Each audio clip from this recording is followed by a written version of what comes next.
నా దాంట్లో ఫోన్ లేవు, ఫోన్ కావాలి, ఫోన్ చేసుకొని ఇస్తా అని చెప్పి ఫోన్ తీసుకుండు.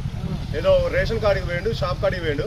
అన్ని సామాన్ ఎంత అయిందంటే ఇట్లా ఎంత అయిందంటే ఎంత అవుతుందంటే సార్ ఒక్క నిమిషం సార్ మా వాళ్ళ ఫోన్ చేసుకొని ఇస్తా అని చెప్పి ఫోన్ తీసుకుండు. ఫోన్ తీసుకున్నాక ఏమైంది, ఆ నెంబర్ నుంచి ఏ నెంబర్కి కాల్ చేసుకుంటో తెలియదు. తర్వాత ఆడు పోయిన 5 నిమిషాల తర్వాత చూసుకుంటే 99,000 కట్ అయిన వాళ్ళు.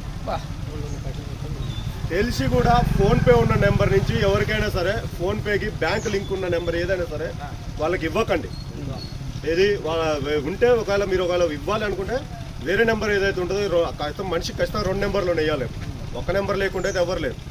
వేరే నెంబర్ నుంచి మాట్లాడేది, వేరే నెంబర్ ఇది. ఈ ఫోన్పేకి మన బ్యాంక్ లింక్కి ఏదైతే నెంబర్ ఉందో ఆ నెంబర్కి అస్సలు ఫోన్లు చేసి ఇవ్వరు ఎవరికి ఇచ్చినా. మొన్న అనుకోకుండా వాడు సామాను తీసుకుందామని వచ్చిండు.